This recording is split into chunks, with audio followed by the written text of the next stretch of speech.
Lihatlah orang ini. Demikianlah Yesus keluar dengan memakai mahkota duri dan jubah ungu.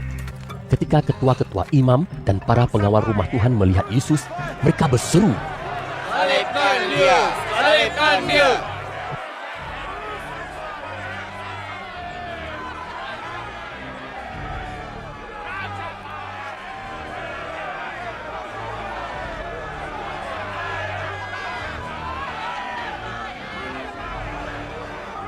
Pilatus berkata kepada mereka, Ambillah dia. Kamu sendiri salibkan dia, kerana aku tidak mendapat alasan apa pun untuk menghukum dia. semua orang Yahudi di situ menjawab, Menurut hukum kami, dia harus dihukum mati kerana dia mengaku dirinya anak Allah.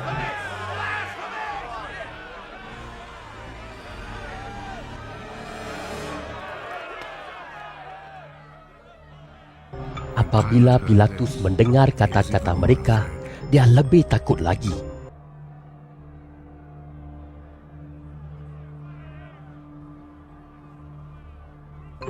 Lalu dia masuk kembali ke istana dan bertanya kepada Yesus. Kamu berasal dari mana? Tetapi Yesus tidak menjawab. Tidakkah kamu mau berkata apa-apa kepadaku? Ketahuilah bahawa aku berkuasa membebaskan kamu ataupun menyalibkan kamu. Yesus menjawab, Kamu sama sekali tidak berkuasa atas diriku, kecuali Allah memberikan kuasa itu kepadamu. Oleh itu, orang yang menyerahkan aku kepadamu, dosanya lebih besar daripada dosamu. Apabila Pilatus mendengar kata-kata ini, dia berusaha untuk membebaskan Yesus. Tetapi semua orang Yahudi di situ berseru, Jika Tuhan membebaskan dia, Tuhan bukan sahabat Kaisar.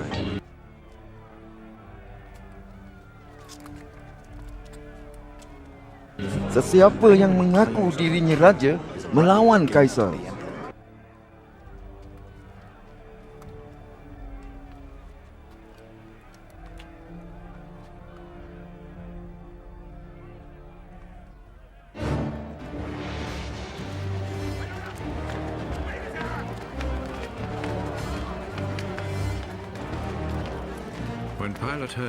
apabila Pilatus mendengar kata-kata itu, dia membawa Yesus keluar lalu duduk di kursi pengadilan di tempat yang bernama Lantai Batu. Dalam bahasa Ibrani namanya Gabata.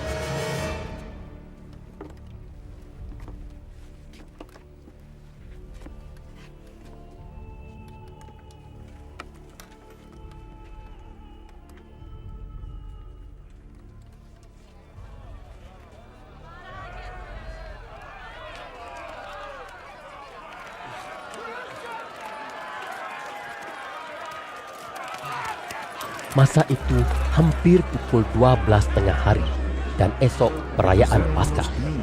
Pilatus berkata kepada semua orang di situ, Inilah raja kamu.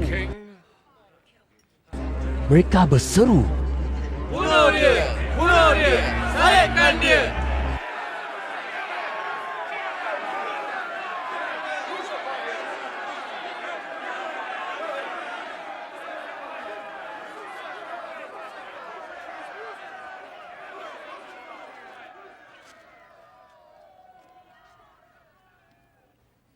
Kamu mahu aku menyalib raja kamu? Kaisar satu-satunya raja kami. Kemudian Pilatus menyerahkan Yesus kepada mereka untuk disalibkan. Mereka mengambil Yesus dan membawa dia pergi.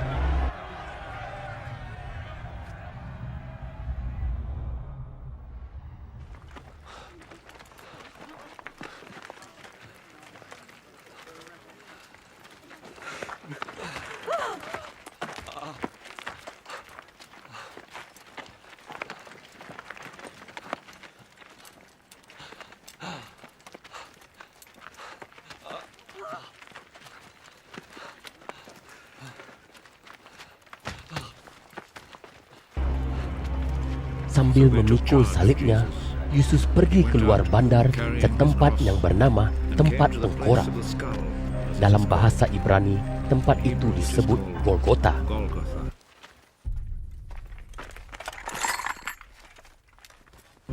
Di situ dia disalibkan. Dua orang lain juga disalibkan bersama-sama Yesus. Seorang di sebelah kiri, seorang di sebelah kanan, dan Yesus di tengah.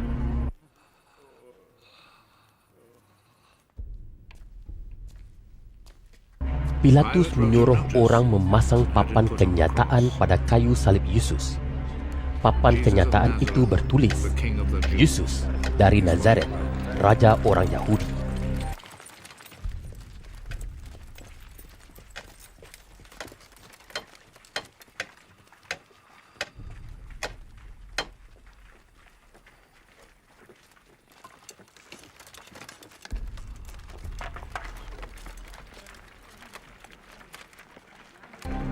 Banyak orang Yahudi membacanya kerana tempat Yesus disalibkan itu tidak jauh dari bandar. Tulisan itu dalam bahasa Ibrani, Latin, dan Yunani.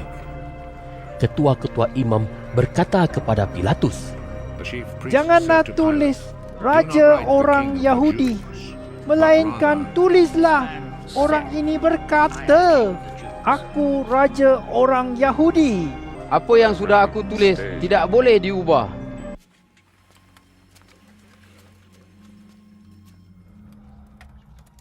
Setelah askar-askar itu menyalibkan Yesus, mereka mengambil pakaiannya lalu membahaginya menjadi 4 bahagian, dan masing-masing mendapat sebahagian. Mereka juga mengambil jubahnya yang dibuat daripada sehelai kain yang ditenun dari atas sampai ke bawah tanpa jahitan. Askar-askar bercakap sesama sendiri, Janganlah koyak jubah ini. Marilah kita buang undi untuk menentukan orang yang boleh mendapatnya. hal ini berlaku supaya apa yang tertulis di dalam Alkitab terjadi. Mereka membahagi-bahagi pakaianku dan membuang undi bagi jubahku. Demikianlah yang dilakukan oleh askar-askar itu.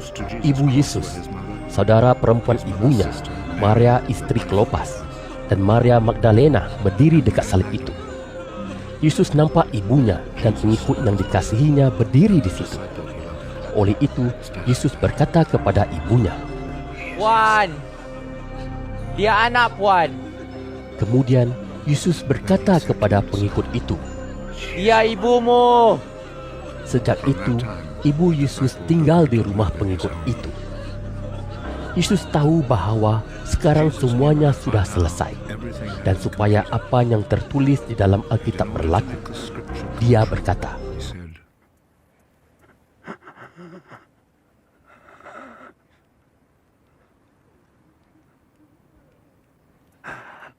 Aku dahaga.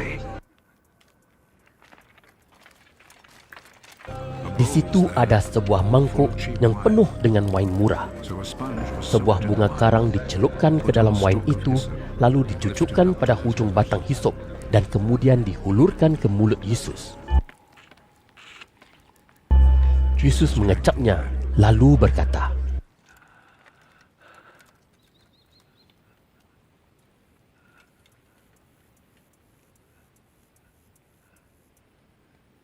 Sudah selesai. Setelah itu, dia menundukkan kepala dan meninggal.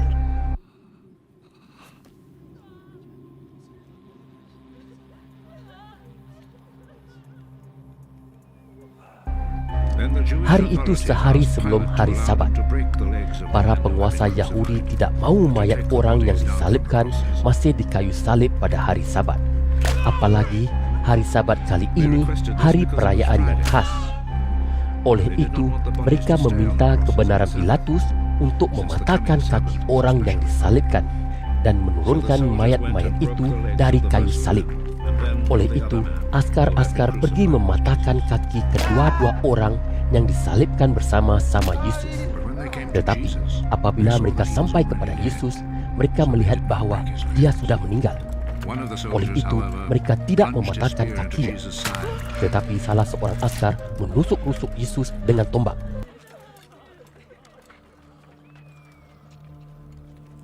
Dan pada ketika itu juga terkeluar darah dan air.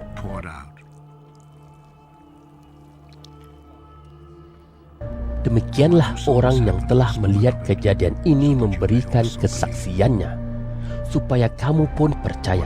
Kesaksiannya benar dan dia tahu bahwa apa yang dikatakannya benar. Hal ini berlaku supaya apa yang tertulis di dalam Alkitab terjadi.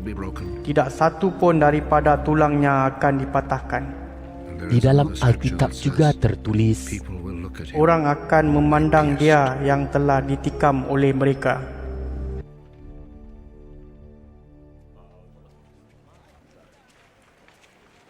setelah itu Yusuf yang berasal dari bandar Arimatea meminta kebenaran Pilatus untuk mengambil jenazah Yesus. Yusuf mengikut Yesus, tetapi Yusuf tidak memberitahu orang hal itu kerana dia takut akan penguasa Yahudi. Pilatus meluluskan permintaannya. Lalu Yusuf pergi mengambil jenazah Yesus. Nikodemus yang dahulu pernah datang kepada Yesus pada waktu malam pun pergi dengan Yusuf. Nikodemus membawa ramuan mur dan gaharu sebanyak kira-kira 30 kg. Kedua-dua orang ini mengambil jenazah Yesus lalu membalutnya dengan kain linen dan ramuan menurut adat penguburan orang Yahudi. Di tempat Yesus disalibkan ada sebuah taman.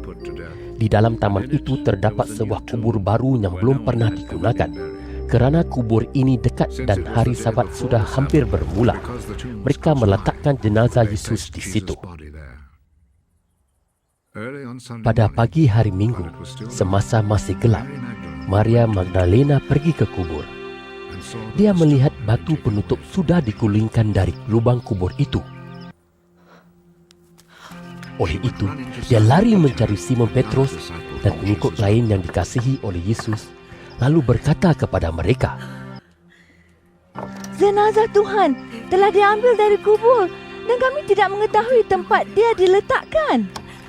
Lalu Petrus dan pengikut lain itu pergi ke kubur. Kedua-duanya berlari, tetapi pengikut lain itu mendahului Petrus dan tiba lebih awal di kubur.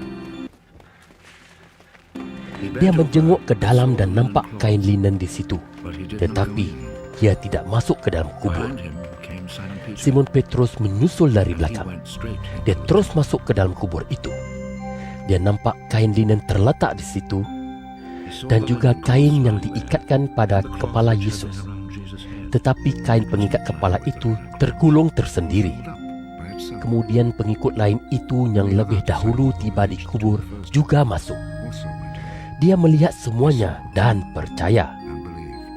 Meskipun demikian, mereka masih belum memahami apa yang tertulis di dalam Alkitab bahawa dia harus bangkit daripada kematian. Kemudian pengikut-pengikut Yesus itu pulang. Maria berdiri sambil menangis di hadapan kubur. Sambil menangis, dia menjenguk ke dalam kubur itu. Dia melihat dua malaikat berpakaian putih duduk di tempat jenazah Yesus dibaringkan dahulu. Satu malaikat pada sebelah kepala dan satu lagi pada sebelah kaki. Malaikat-malaikat ini bertanya kepadanya,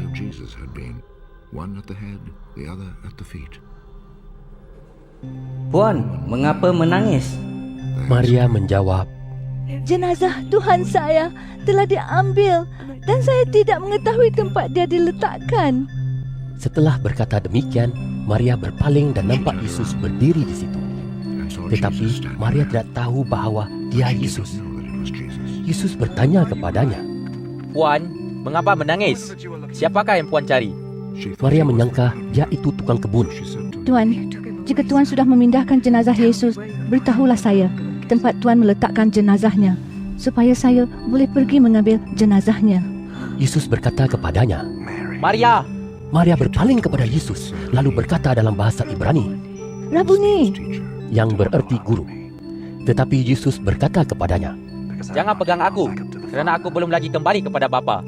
Pergilah kepada pengikut-pengikutku dan beritahu mereka bahawa sekarang aku sedang kembali kepada Bapaku dan Bapamu, kepada Allahku dan Allahmu." Oleh itu, Maria pergi memberitahu pengikut-pengikut Yesus bahawa dia sudah melihat Tuhan dan bahawa Tuhan berkata demikian kepadanya. Pada hari Minggu itu juga, apabila hari sudah petang, pengikut-pengikut Yesus berkumpul di sebuah rumah dengan pintu yang terkunci, kerana mereka takut akan para penguasa Yahudi. Kemudian Yesus datang berdiri di tengah-tengah mereka dan berkata, Salam, sejahtera. setelah berkata demikian, dia menunjukkan tangan dan rusuknya kepada mereka. Barulah mereka bersukacita melihat Tuhan. Yesus berkata kepada mereka lagi, Salam, sejahtera. Sebagaimana Bapa mengutus aku, demikian juga aku mengutus kamu.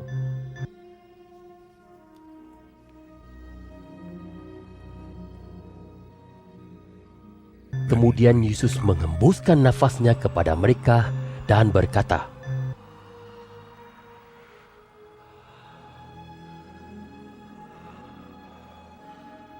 Terimalah roh Allah. Sesiapa yang dosanya kamu ampunkan, orang itu diampuni oleh Allah. Sesiapa yang dosanya tidak kamu ampunkan, orang itu tidak diampuni oleh Allah.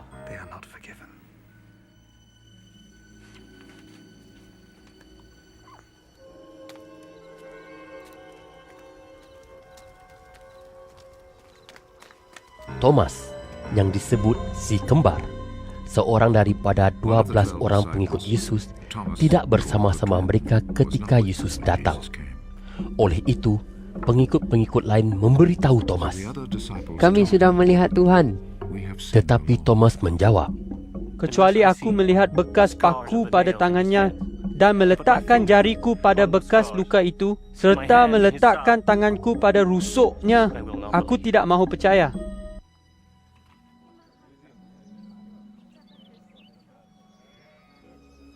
Seminggu kemudian, pengikut-pengikut Yesus berkumpul lagi di tempat itu dan Thomas hadir juga.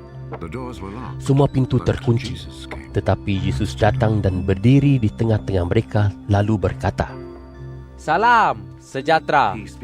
Kemudian Yesus berkata kepada Thomas, Letakkanlah jarimu di sini dan lihatlah tanganku. Hulurkanlah tanganmu dan letakkanlah pada rusukku. Janganlah ragu-ragu lagi, tetapi percayalah. Thomas berkata kepada Yesus, Ya Tuanku, ya Allahku.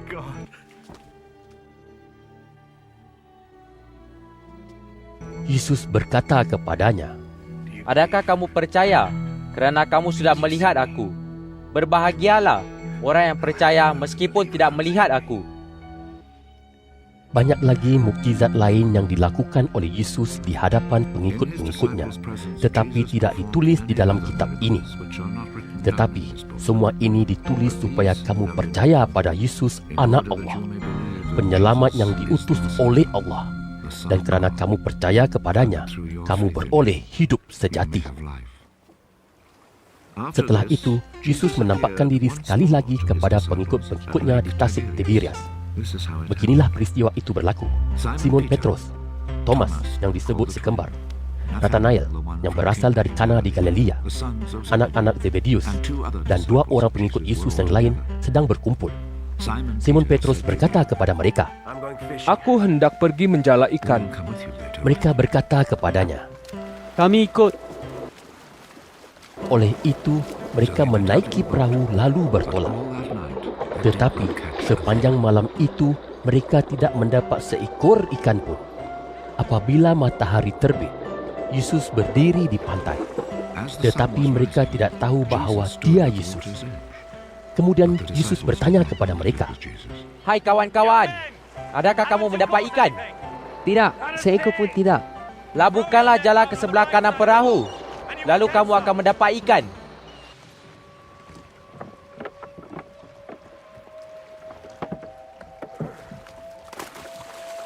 Mereka melabuhkan jala. Tetapi mereka tidak terdaya menariknya kembali kerana terlalu banyak ikan yang tertangkap.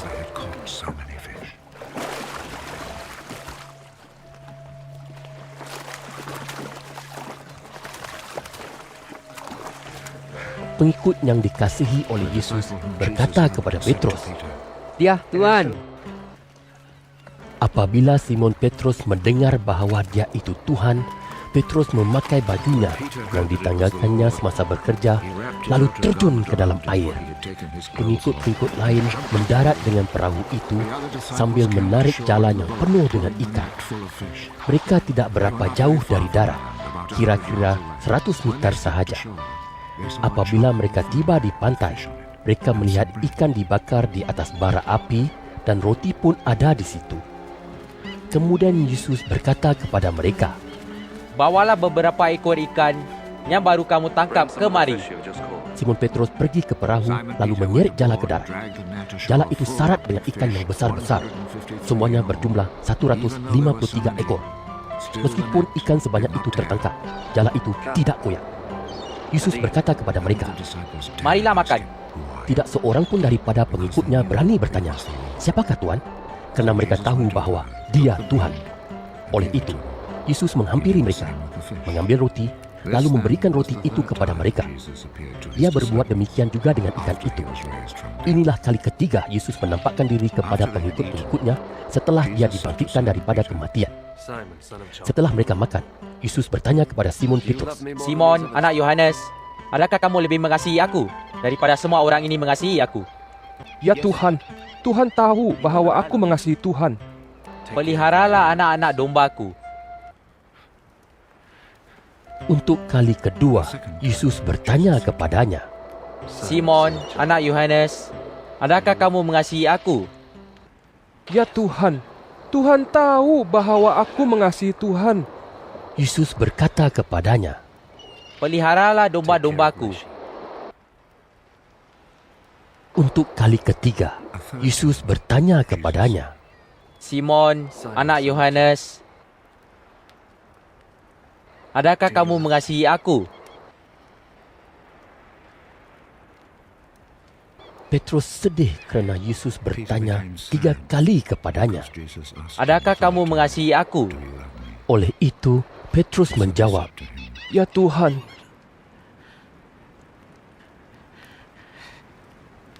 Tuhan mengetahui semuanya. Tuhan tahu bahawa aku mengasihi Tuhan. Yesus berkata kepadanya, Peliharalah domba-dombaku.